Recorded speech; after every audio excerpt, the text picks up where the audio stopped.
정현종 시인이 방문객이라는 제목의 시를 썼습니다. 사람이 온다는 건 실은 어마어마한 일이다. 그는 그의 과거와 현재와 그리고 그의 미래와 함께 오기 때문이다. 한 사람의 일생이 오기 때문이다. 그런 말이 있습니다. 이 자리에 오신 분들은 정말 어마어마한 분들이 모이셨습니다. 그냥 몸만 와 계신 게 아니고 한 분 한 분의 과거와 현재와 그리고 미래가 그분의 일생이 와 계신 것이기 때문이에요. 우리 옆에 있는 분에게 한번 인사하실 때 당신은 어마어마한 분입니다. 한번 인사하실까요? 당신은 어마어마한 분입니다.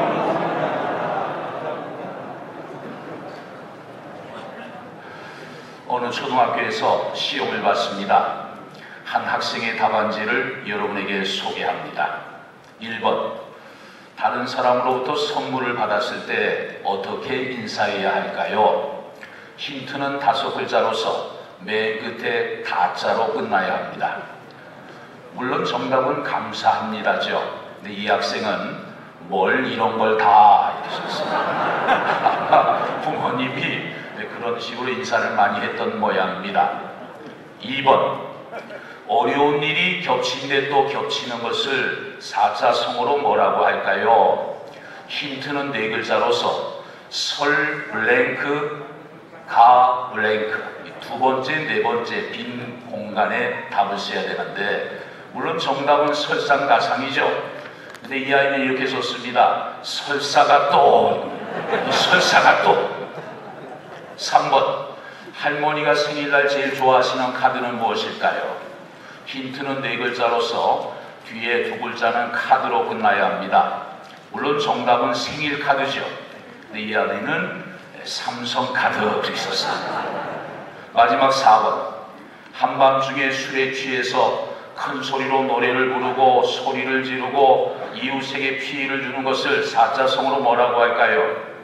힌트는 4글자로서 맨 끝에 가자로 끝나야 합니다. 물론 정답은 고성방가이죠. 근데 이 아이는 이렇게 썼습니다. 고음 불가. 어떤 아이는 미친 건가? 또 다른 아이는 인간인가? 한 아이의 답을 보고 선생님 뒤로 넘어갔어요. 그 아이는 이렇게 썼습니다. 아빠인가?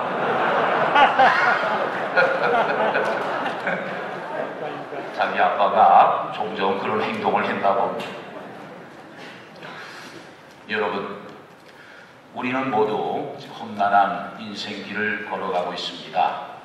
살다 보니까 이런저런 많은 문제들이 생기는 것을 경험하게 돼요.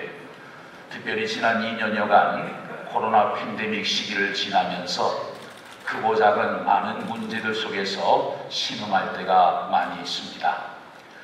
그러나 분명한 사실은 우리 하나님께 모든 문제의 해답이 있다는 사실입니다. 이 밤에 주시는 귀한 말씀을 통해서 여러분 인생의 모든 문제들의 해답이 깨달아지는 은혜가 있게 되기를 주의 이름으로 축복합니다. 구약의 민수기 33장 말씀을 보면 이스라엘 백성들이 출애굽을 해서 가나안 땅에 이르기까지 어떻게 이동을 했는지 그 이동 경로가 상세하게 나와 있습니다. 40년 동안 무려 41번이나 진을 옮기면서 힘겹게 가나안 땅으로 나아갔습니다. 그 길은 백성들이 스스로 정한 길이 아니었습니다. 하나님께서 정해주셨고 낮에는 구름 기둥으로 밤에는 불 기둥으로 백성들을 친히 인도하신 길이었습니다. 하나님께서 정해주신 길이라면 당연히 백성들이 밟는 그 땅은 언제나 형통하고 평탄대로 이어야만 할 것 같습니다. 그러나 현실은 전혀 그렇지 않아요. 하나님께서 먼저 백성들을 인도하신 곳은 출애굽기 14장 2절에 보면 홍해 바다 앞에 있는 비아히로스로 백성들을 인도하셨습니다. 애굽에서 가나안 땅까지는 지름길로 갈 수 있는 육로가 분명히 있었어요.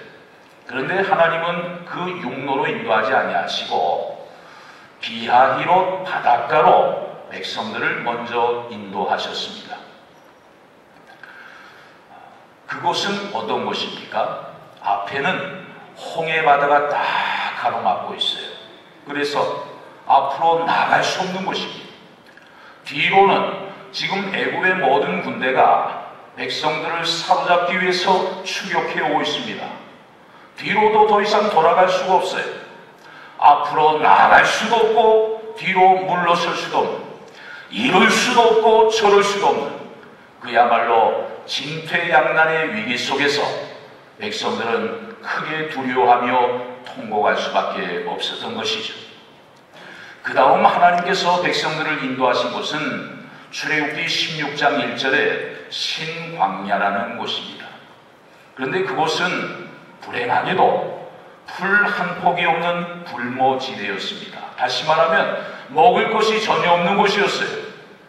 백성들은 그곳에서 배고픔의 고통을 참지 못한 채 비록 노예 생활이었지만 새끼 양식은 보장되었던 애굽 생활을 그리워하면서 지도자 모세를 원망하고 말았습니다.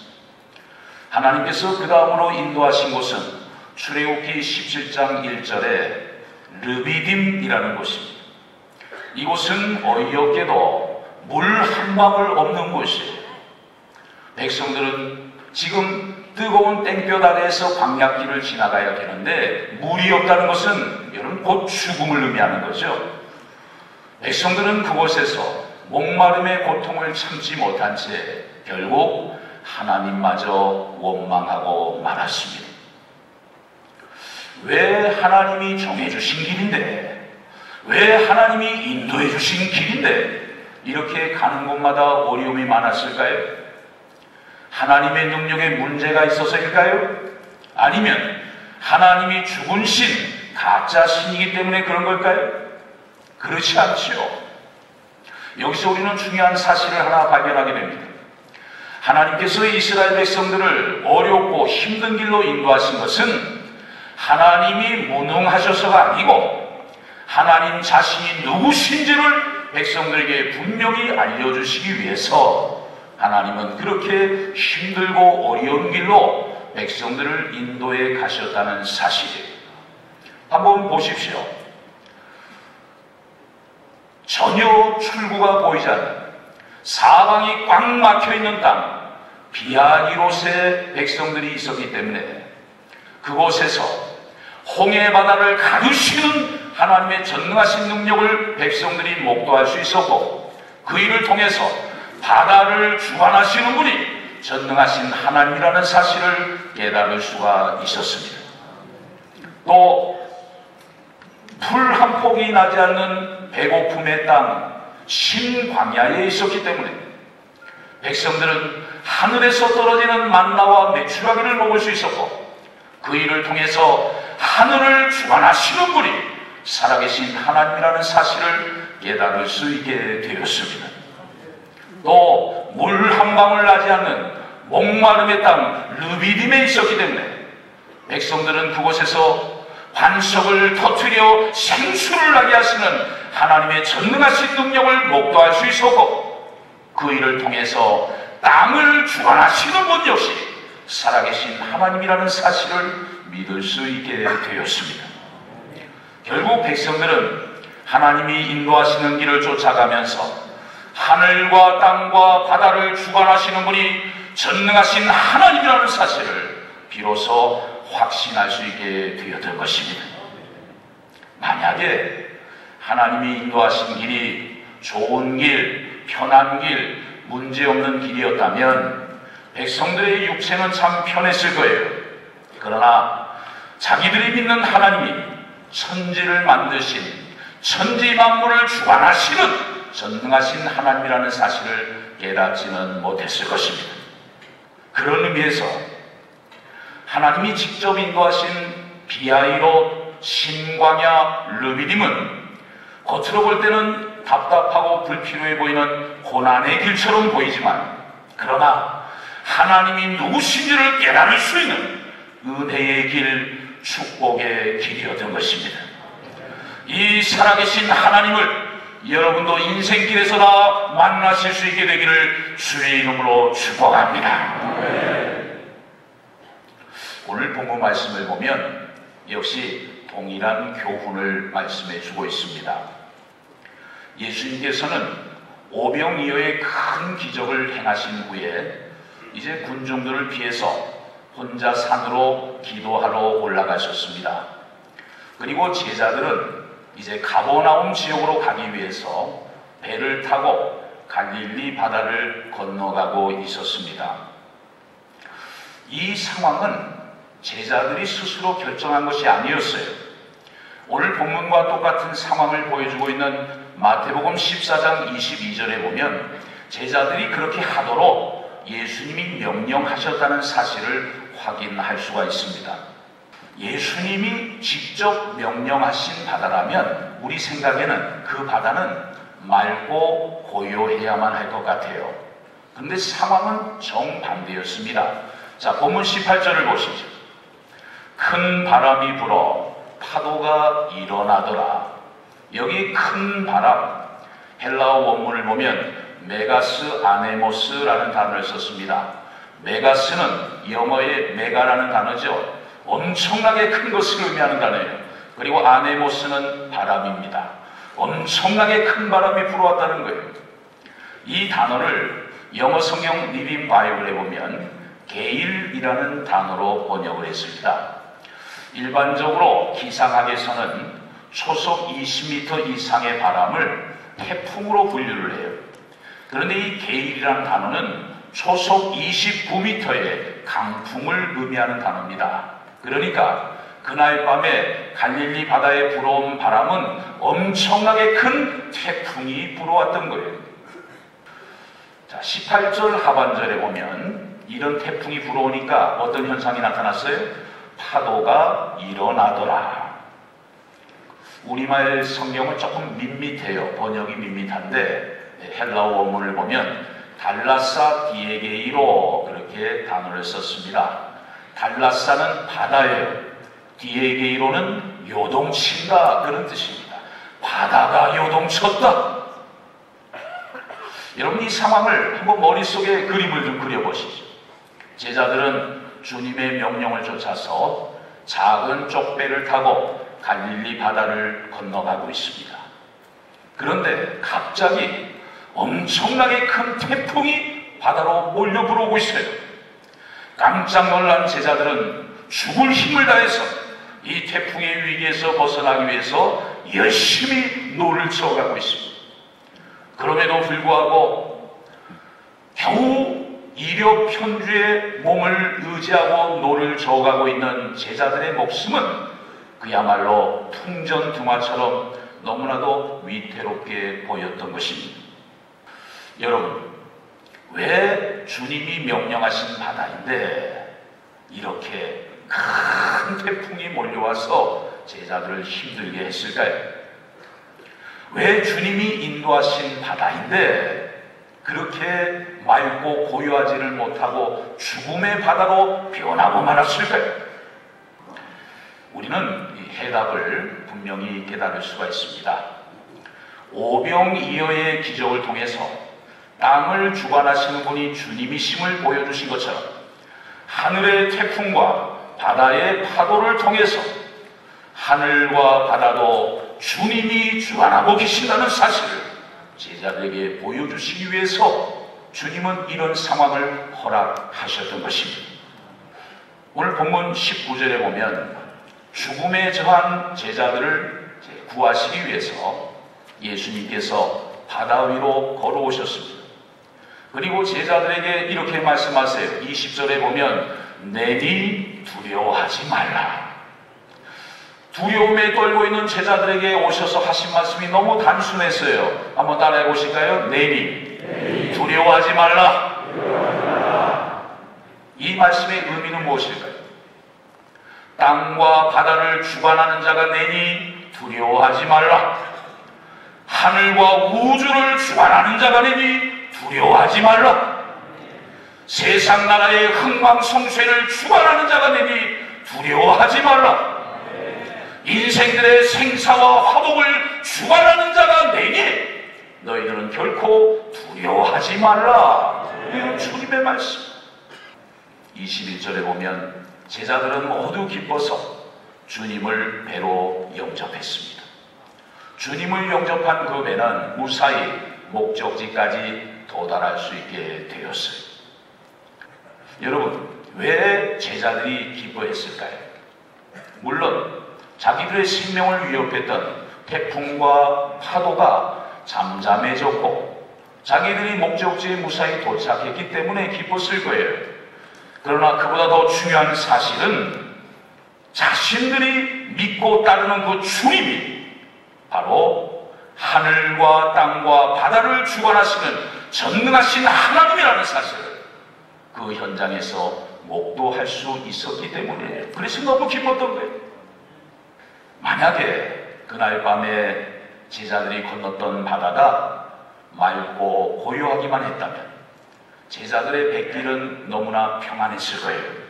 그러나 주님이 천지 만물을 주관하시는 하나님이라는 사실을 제자들은 결코 깨닫지 못했을 것입니다.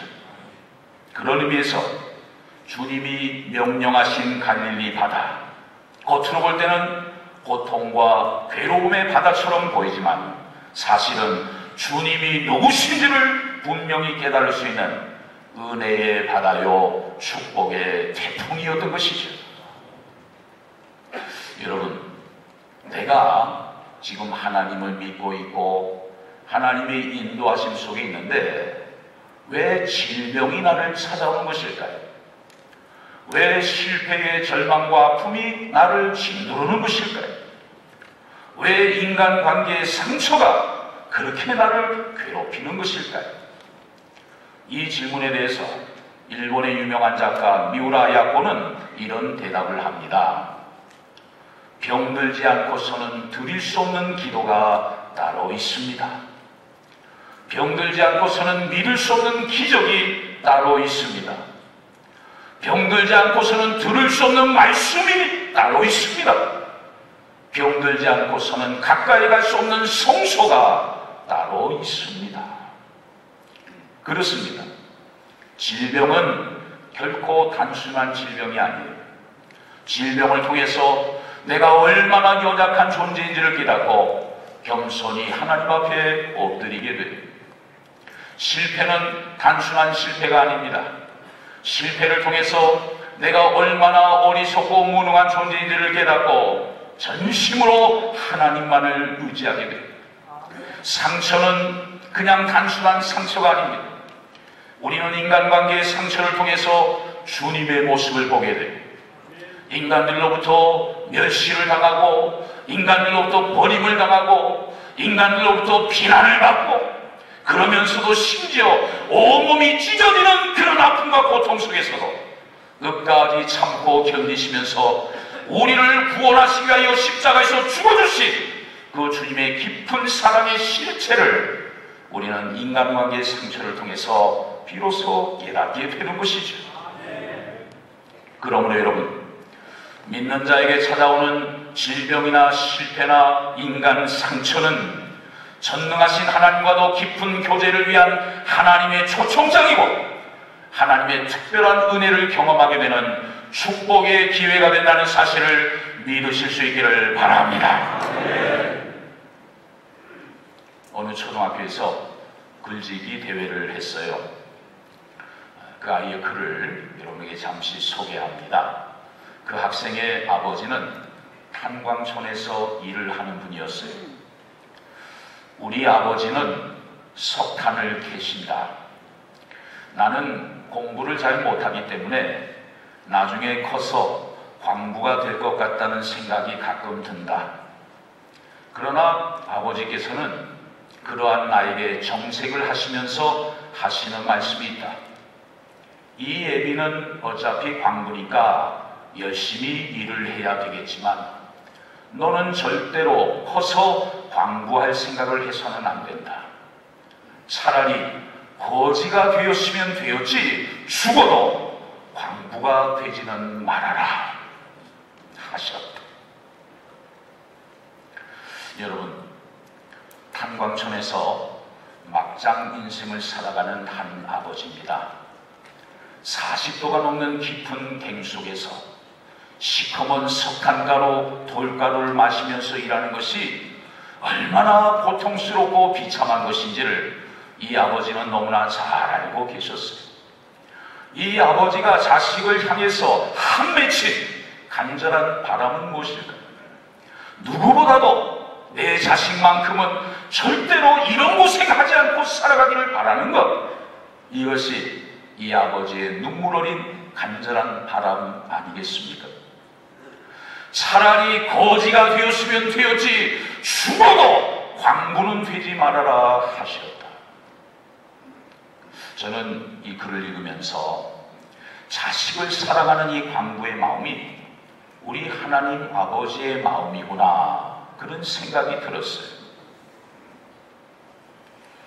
우리가 인생을 살아가면서 철없이 걸어가는 죄악의 길이 얼마나 비참한 길인지를 우리 하나님은 잘 알고 계십니다.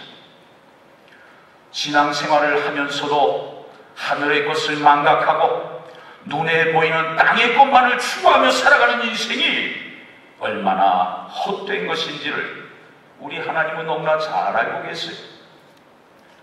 내일 일을 알지 못하면서, 아니 한 치 앞도 내다보지 못하면서 마치 모든 것을 다 아는 것처럼 자기 세계에 갇혀서 언제나 자기 생각, 자기 경험에만 의존하며 살아가는 인생들이 얼마나 철부지 같은 인생인지 하나님은 잘 알고 계십니다. 오늘 밤에라도 하나님이 부르시면 우리는 모든 것을 다 내려놓고 세상 떠나야 되는데, 마치 이 땅에서 영원히 살 것처럼 착각하면서 여전히 세상 것에 집착하면서 그렇게 살아가는 인생이 얼마나 어리석은 것인지를 우리 하나님은 너무나 잘 알고 계시는 거예요. 그래서 하나님은 때때로 태풍과 파도가 치솟는 죽음의 바다로 우리를 인도하실 때가 있습니다. 정말 사방이 꽉 막혀있는 비아이신 옷으로 우리를 몰아넣으실 때가 있습니다. 배고픔과 목마름의 고통으로 신음할 수밖에 없는 신광야와 르비딤으로 하나님이 우리를 이끄실 때가 있어요. 하나님은 그곳에서 우리 자신이 얼마나 연약하고 어리석고 무능한 존재인지를 깊이 깨닫게 하십니다. 그리고 기도 없이는 지나갈 수 없도록 성령께서 우리의 마음을 감동하셔서 기도의 자리로 이끌어 가십니다. 그리고 하나님의 은혜 없이는 살아갈 수 없는 존재라는 사실을 깊이 자각하게 하십니다. 그리고 그곳에서 살아계신 하나님을 인격적으로 만나게 하시고 그 하나님의 은혜와 도우심을 힘있게 하셔서 다시 참된 진리의 길로 나아갈 수 있도록 하나님이 친히 우리의 걸음을 인도하고 계시는 줄로 믿습니다. 한번 따라하겠습니다. 주님이 인도하고 계십니다. 한 번 더, 주님이 인도하고 계십니다. 그렇게 믿으시면 아멘 하시기 바랍니다. 아멘.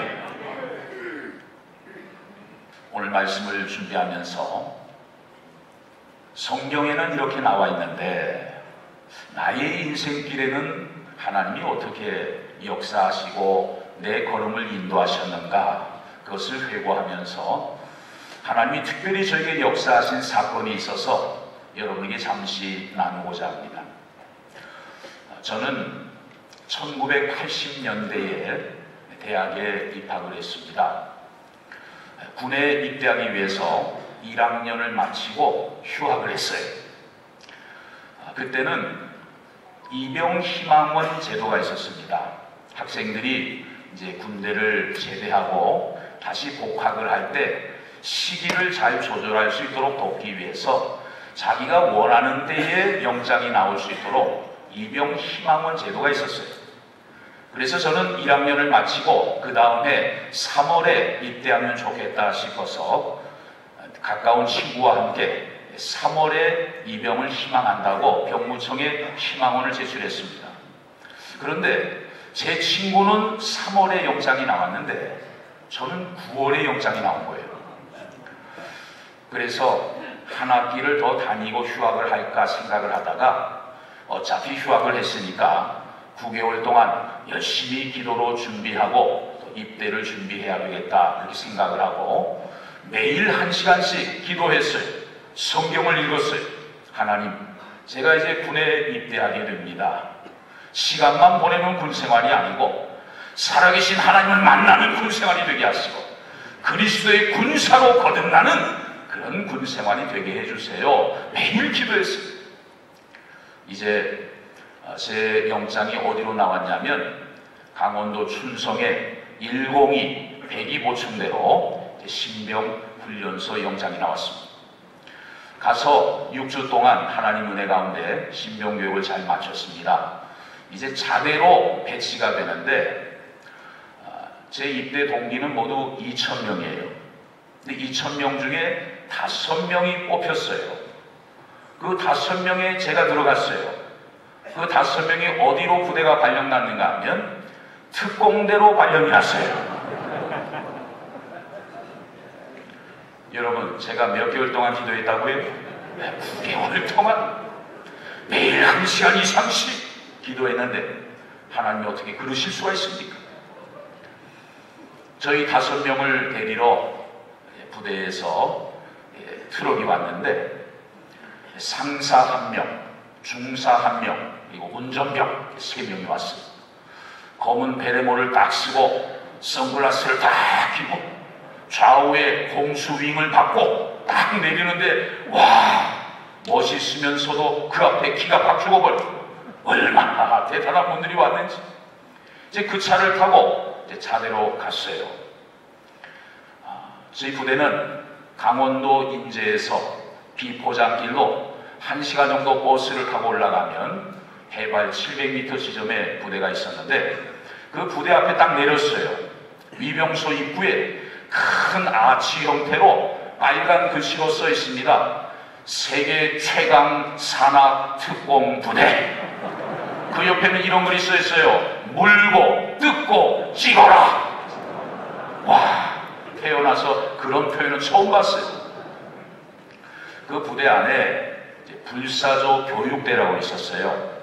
신병 교육을 받고 부대에 들어오면 3주 동안 거기에서 이제 특수훈련을 하게 되는데 저희들 5명이 부대장에게 전입 신고를 하러 갔습니다. 그때 부대장이 옆에 있는 교육대장에게 이렇게 얘기를 해요. 야, 쟤네들은 지난 6주 동안 놀다 왔으니까 3주 동안 특수훈련을 시켜라. 3주 동안 인간 취급을 하지 말아라. 아, 그리고 자기는 가버리는. 인간 취급을 받지 못한다는 게 어떤 것인지 제가 그 3주 동안 뼈저리게 경험을 했습니다. 기상할 때부터 얻어맞으면서 기상을 하고 하루 종일 산악구보를 하고 또 잠을 잘 때도 얻어 터지면서 잠자리에 눕고 잠이라도 제대로 재워주면 얼마나 좋아요. 그런데 잘 때 새벽에 또 깨워 빵빠레라는 걸 하면서 팬티만 입혀가지고 그 눈밭을 기어가게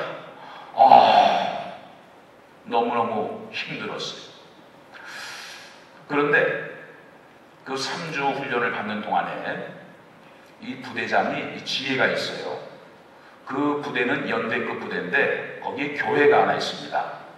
병사들이 훈련이 힘드니까 극단적인 행동도 할 수 있고 또 사고도 많이 나니까 병사들이 심적으로 안정을 취할 수 있도록 또 그런 정신교육을 잘 할 수 있도록 이제 부대 병사들은 종교 행사에 자유롭게 참여할 수 있도록 허락을 해줬습니다.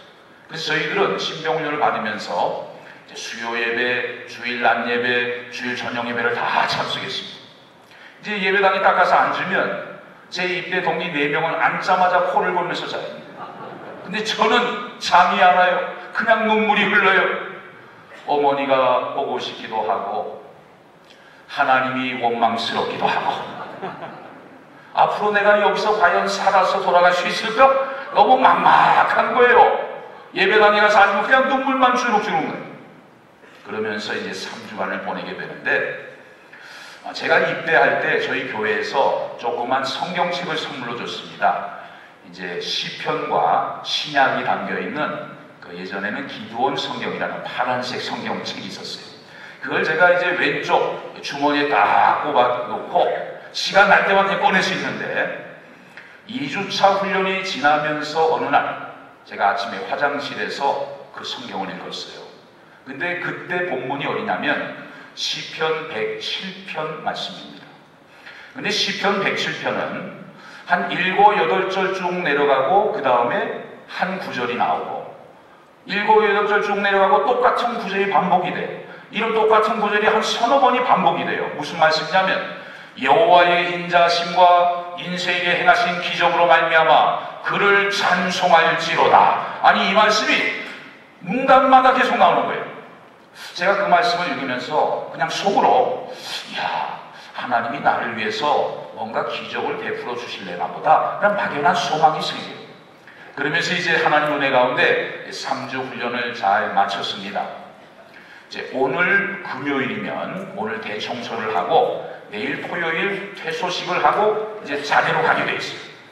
저는 어디로 발령이 났냐면 3대대 11중대로 발령이 났습니다.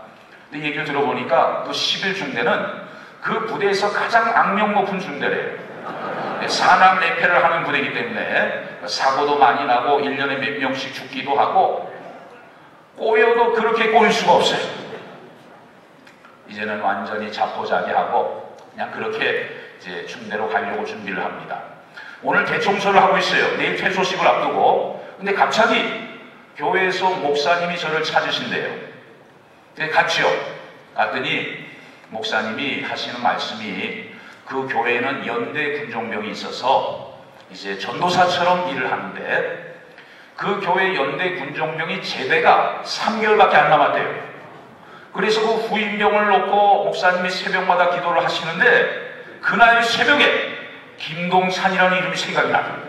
그래서 신명 카드를 찾아보니까 거기 있더래 내가. 그래서 내가 너를 불렀다는 거예요. 그런데 거기까지는 좋았는데 너를 보니까 지금 3대대 11중대로 이미 발령이 났구나.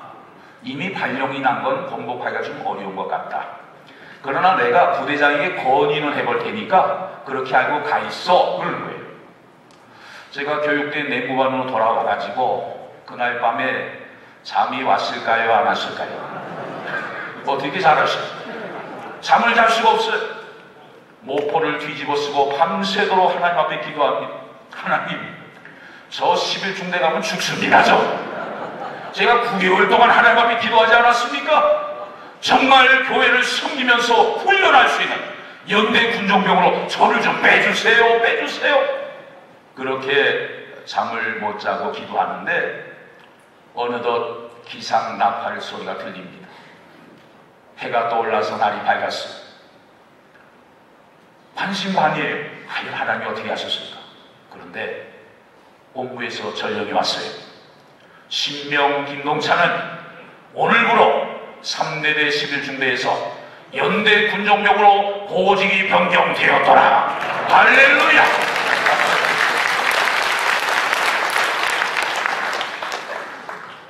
저는 그 사건을 통해서 제가 두 가지를 확실하게 깨달았습니다.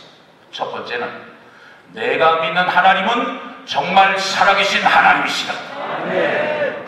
하나님이 살아계시지 않으면요 그런 일이 있을 수가 없어요.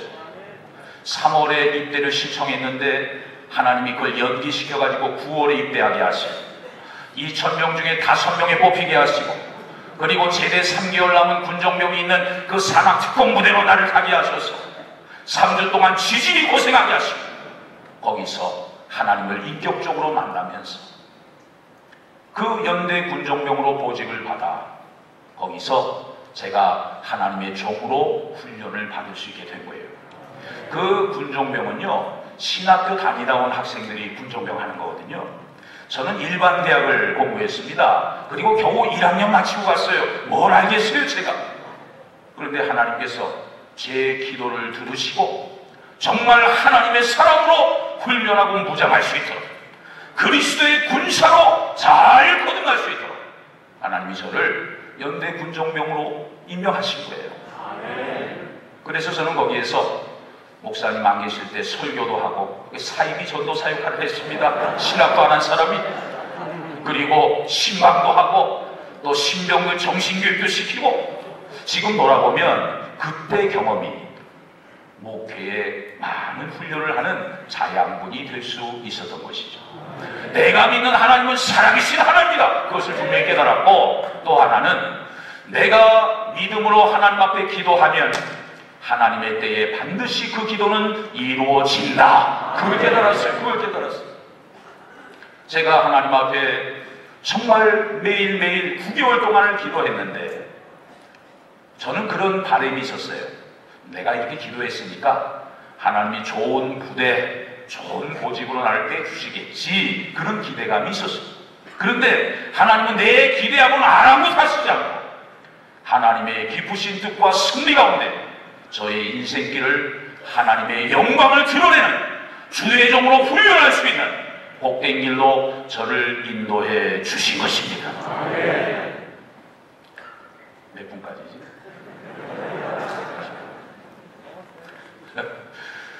제가 하고 싶은 말씀은 많습니다만 시간이 몇 분 안 남았습니다. 서양 미술 사상 가장 위대한 화가 중에 한 사람으로 손꼽히는 빈센트 반 고흐라는 화가가 있습니다. 이 화가의 작품 중에 첫걸음이라는 제목의 그림이 있어요. 여러분 교재에 나와 있습니다. 아기가 아장아장 첫걸음을 내밀려고 그래요. 아빠는 저 앞에서 두 팔을 벌리고 아기를 맞이합니다. 이 아기는 아빠를 바라보고 의지하면서 걸음을 내디뎌요. 넘어지겠죠? 다시 일어서요. 그러면서 걸음마를 배우게 되는 거죠. 독일의 신학자 슐라에르 마허는 하나님을 향한 우리의 믿음을 가리켜서 절대 의존의 감정이다, 그렇게 표현을 했습니다. 하나님께 온전히 나를 맡기는 거예요. 우리가 수영을 할 때 힘을 빼고 우리 몸을 물에 맡기면 어떻게 되는 거예요? 물이 우리를 띄워줍니다. 그것을 부력이라고 해요. 부력. 믿음이란 무엇인가? 하나님의 부력을 신뢰하는 것이다. 창세기 35장에 보면 야곱이 가족들과 재물을 다 이끌고 고향으로 돌아갑니다. 근데 돌아가는 여정 가운데 사랑하는 아내 라헬이 해산단이 돼서 길에서 출산을 하게 돼요. 이 라헬이 아기를 낳고 거기서 죽습니다. 그런데 이 라헬이 자기가 죽으면서 그 핏덩이를 보면서 이름을 지어줘요. 뭐라고 지어주는가 하면 베노니라고 지어줘요. 베노니. 뜻은 슬픔의 아들이라는 뜻입니다. 엄마가 바라볼 때 슬픈 아들이죠. 어미 없이 자랄 거 생각하니까 얼마나 불쌍해요. 너는 슬픔의 아들이다, 베논이다, 그렇게 이름을 지었는데 옆에 있던 아버지 야곱이 그 이름을 바꿔줍니다. 뭐라고 바꾸냐면 베냐민, 그렇게 바꿔요. 그 이름의 뜻은 오른손의 아들이라는 뜻입니다. 누구 오른손이겠어요? 전능하신 하나님의 오른손 아니겠습니까? 너는 인간적으로 상황적으로 슬픔의 아들이 맞다. 그러나 너를 전능하신 하나님께서 오른손으로 붙잡아 주실 것이니 너는 절대로 슬픈 인생이 아니라 하나님의 은혜 가운데 복된 인생이 될 것이다. 너는 베냐민이다, 오른손의 아들이다. 믿음은 해석이라고요. 해석입니다. 내가 어떤 상황을 만났든 간에 그것을 어떤 관점으로 바라보느냐에 따라서 그 상황은 감사한 상황이 될 수도 있고 불평불만의 상황이 될 수도 있어요. 한번 따라하겠습니다. 믿음은 해석이다. 우리 삶의 자리가 현실은 베노니처럼 보일 수 있습니다. 그러나 우리가 하나님만을 의지하고 하나님 앞에 기도하면서 나아갈 때 그 베노니가 하나님의 오른손이 역사하는 베냐민으로 바뀌어지게 될 줄로 믿습니다. 사랑하는 전국 장로연합회 귀한 장로님들, 지금 인생의 태풍 속에서 그 태풍을 벗어나기 위해 힘겹게 노를 젓고 있는 분들 계시지 않습니까? 피할 곳이 전혀 없는 진퇴양난의 비하이롯에서 정말 죽을 것만 같은 신광야와 르비딤에서 두려움에 직면해 있는 분들 이 자리에 계시지 않습니까?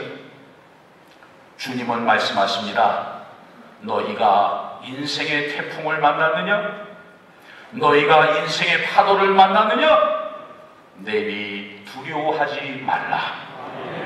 무서운 태풍과 파도를 잠잠케 할 수 있는 자는 내니 두려워하지 말라. 앞을 가로막고 있는 홍해 바다를 능히 가릴 수 있는 자는 내니 두려워하지 말라. 인생의 부족함과 모든 필요를 충만히 채울 수 있는 자는 되니 두려워하지 말라. 너희의 목적지까지 안전하게 인도할 수 있는 자는 되니 두려워하지 말아라. 이 시간 여러분의 심령 속에, 여러분의 가정 속에, 여러분의 생업의 자리에 그 전능하신 주님을 영접하십시오. 또한 그 주님께 여러분의 모든 무거운 짐을 맡기고 겸손히 주님의 은혜와 도우심을 간구하십시오. 그리고 변함없는 믿음과 열심을 가지고 주님의 몸된 교회를 더 잘 섬기며 더 충성스럽게 사명을 감당하십시오. 주님께서 우리를 두렵게 하는 큰 바람과 파도를 잠잠케 해주시고 우리의 남은 생애를 책임져 주시고 마침내 우리가 소원하는 목적지까지 우리 인생의 배를 안전하게 인도해 주실 줄로 믿습니다. 한 번 더 따라하겠습니다. 주님이 인도하고 계십니다.